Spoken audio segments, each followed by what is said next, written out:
What is up, Sports Kita, KliqpodGaming and YouTube Nation? As always, thank you for joining me, your boy JG, back with another episode of What We Learned on Raw.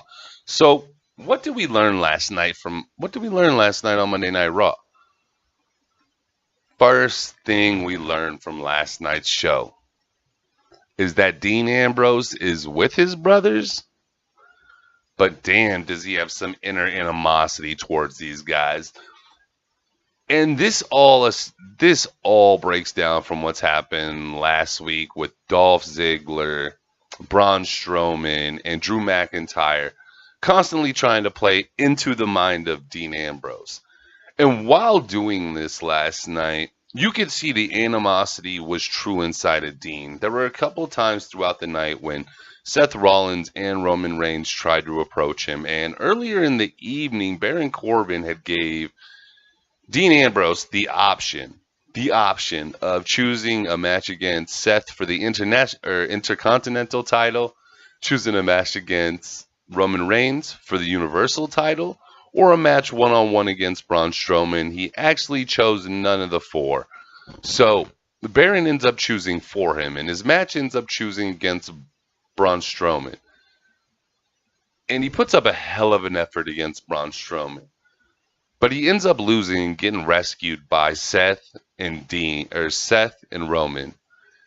And after this happens, throughout the night, he has a couple confrontations with both of them where he reminds him, hey, if I wasn't a nice guy, I'd be standing here either the IC champ or the Universal champ. So I'm very excited to see how this plays out in the long run because, like I told you guys, I just don't think Dean's really mentally a part of the Shield right now. I think he's ready to move on and pursue his own goals in life. The next thing we learned from Monday Night Raw is that Braun Strowman respects the hell out of Dolph Ziggler. After the match we were just previously talking about, we get a segment with Braun, Dean, and Drew in the backstage. And Braun is talking about how they need winners, and Dean is a winner. But while saying this, you could see a look of despair in the eyes of Dolph Ziggler. Almost as if Braun was talking to him about not being the winner. And through this, Dean could just see the full respect that Braun Strowman is giving to Dean Ambrose. All because Dean took one hell of a beating from Braun Strowman. Next thing we learn on Monday Night Raw is that Dolph Ziggler, always the bridesmaid, but never the bride. And the reason we say this is he gets a one-on-one opportunity against Roman Reigns. Unfortunately, Constable Baron Corbin does remove this from being a Universal title match as Roman wanted originally. And then he suspends Roman from being able to defend the belt until Crown Jewels in Saudi Arabia. But in the match itself, Dolph Ziggler loses to Roman Reigns. Now the match itself, I thought it was a really good match. If you haven't seen it, go back and watch it. Definitely very interesting. But once again, Dolph Ziggler comes up short and he is unable to really solidify himself as a top talent in the company with his loss to Roman Reigns. So once again, that's why Dolph's always the bridesmaid, but never the bride. Next thing we learn from Monday Night Raw is that Ruby Riott took Ronda Rousey to her limits. But Ronda Rousey is the most dominant woman in all of wrestling at this current moment. So Ronda Rousey and Ruby Riott have a one-on-one match last night. And Ruby looked good. Ruby's pushed her to her limits. And I don't mean one of them things that we've seen in the Alexa Bliss match where Alexa Bliss found a way to survive longer than she should have. I mean legitimately putting her in a match and putting pressure on Ronda Rousey until, of course, we get the moment that Ronda snaps and she whips ass, puts on her armbar, and finishes Ruby off. But how many of you out there would not like to see this at a later date? Because for me, I'd love to see this at a later date with a title on the line. They worked so well together last night in that match, and I really enjoyed it. But once again, man, Ronda proves to us why she is the most dominant woman in the WWE at this current moment, next to one, Becky Lynch. The next thing we learned from Monday Night Raw, guys, is that Connor of the Ascension is truly the glorious one. After back-to-back weeks of beating Chad Gable and Bobby Roode, Connor of the Ascension stands tall and stands victorious, only showing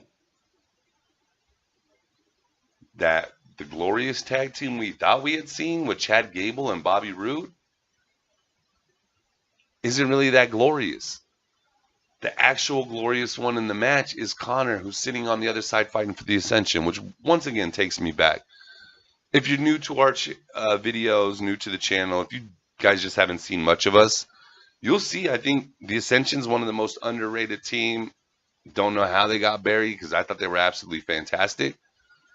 But I hope with these two back-to-back victories with Connor, the WWE is actually going to take the right path with the Ascension and give them a little push. Because truly, they are the glorious tag team after last night. Another thing we learned from last night's Monday Night Raw is that although the B team was lucky in their victory against the Revival, their luck is slowly running out. And the reason we come to this is, after the match, after they are victorious against the Revival, AOP decides to make their presence be known. And after a super collider to the B team, to Bo and Curtis, only AOP and Drake Maverick stood tall. So with that being said, could we be seeing the end and the demolishment of the B team thanks to AOP? We'll have to wait and see. Next thing we learned from last night's Monday Night Raw.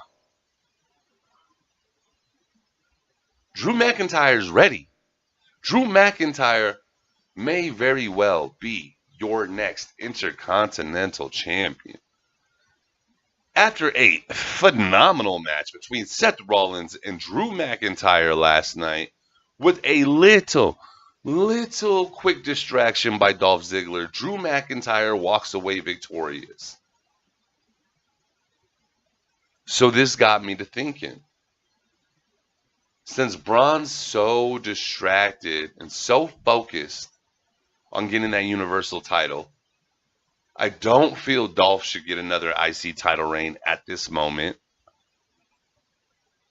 Where better to put that title than Drew McIntyre? The man has everything we look for in a superstar.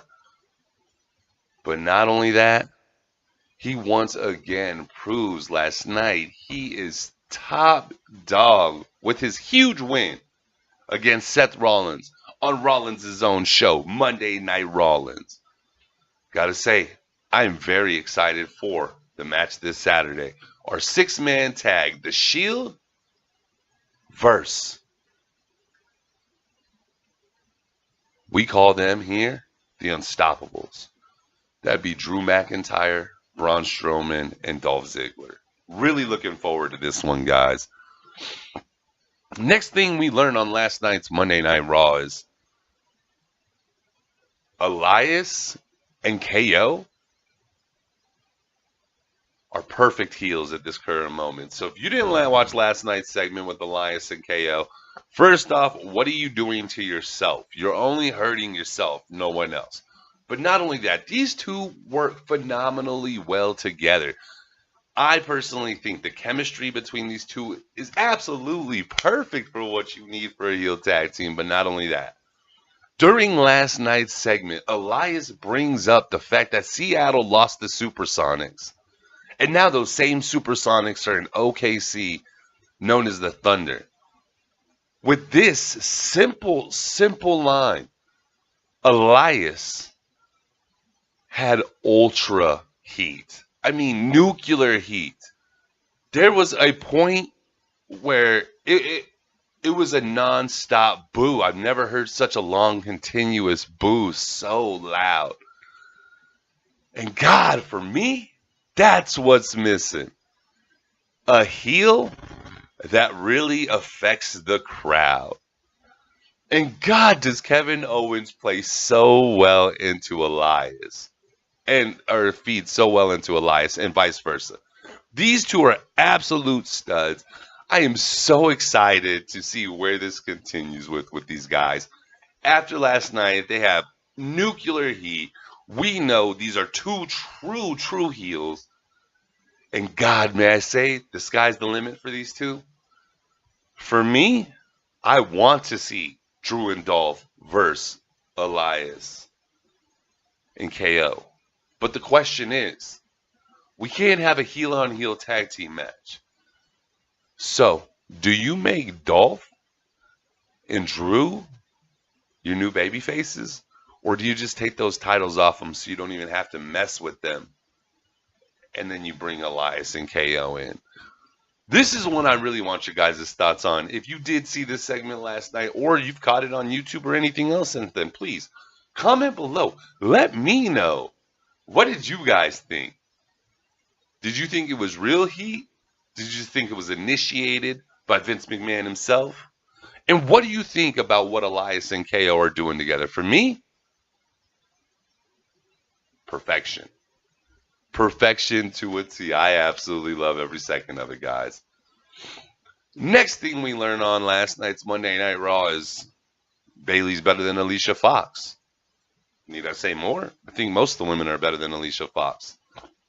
So after a Bayley to back suplex and a 1-2-3, Bayley is victorious over Alicia Fox.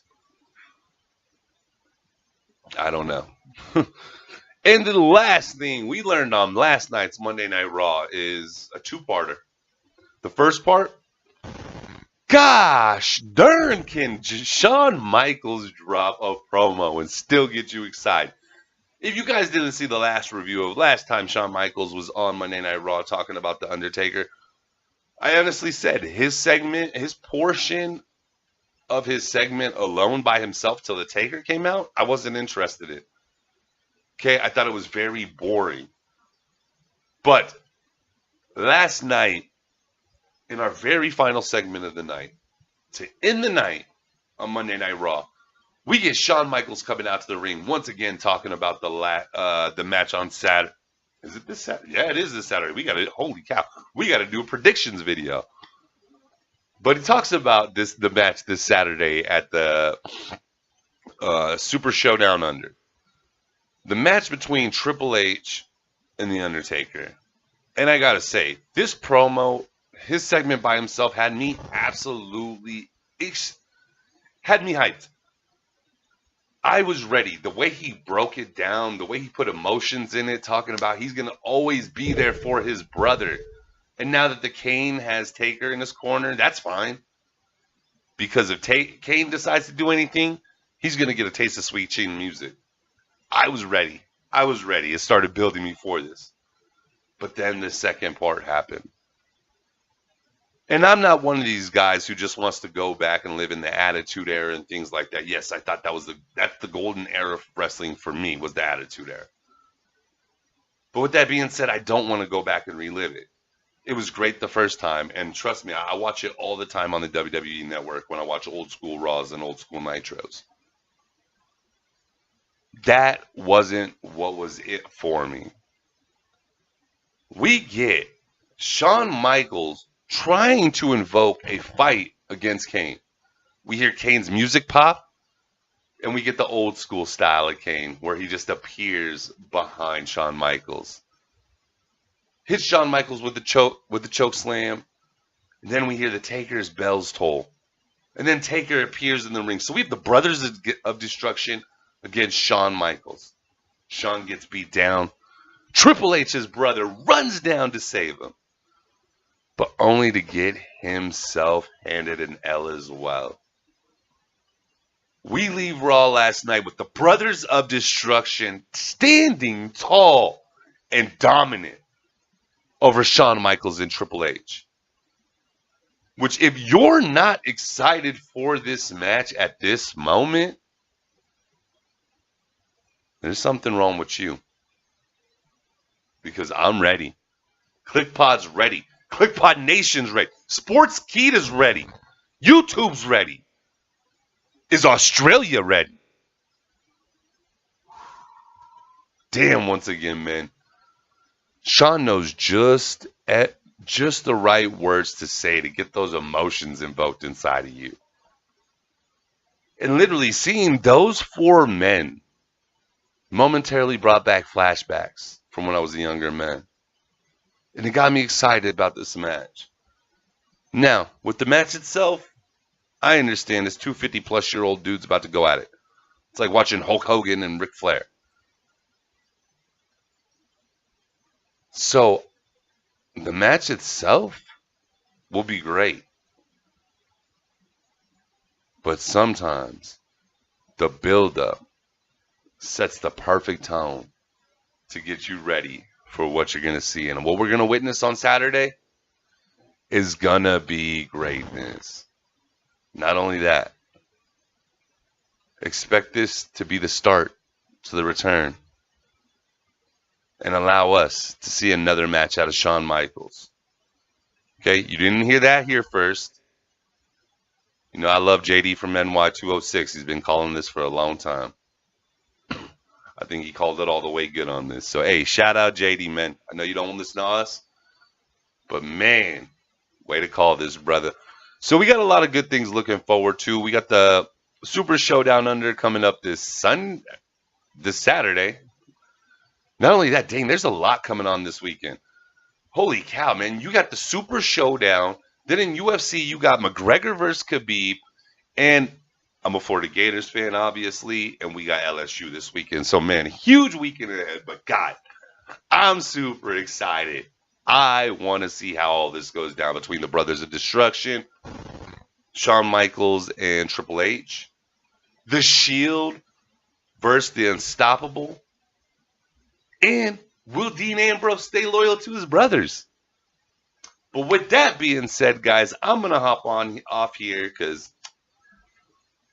I got things to do for you guys. But not only that, guys, thank you so much, as always, for tuning in. You guys are the true heroes here, not us, man. If it wasn't for you guys, we wouldn't be able to accomplish any of this. So please give yourselves a round of applause and a pat on the back. But not only that, please be ready for this weekend, man, because the build-up to this weekend is going to be absolutely fantastic. I'm sorry, since we've been on Sportskeeda, we've sticking to the very basics. But from here on out, you're going to see tons and tons of content. You will see a couple individual videos put up this week. One of them, I know off the top of my head right now, is going to be called The Rise of Becky Lynch. And we're not talking about the girl who came out of NXT. We're talking about the current champion, Stone Cold Becky Lynch, and her rise from Charlotte's narcissism. But with that being said, guys, I'm going to go ahead and get out of here. As always, thank you guys so much for tuning in. But most importantly, please, take names, kick ass, and peace.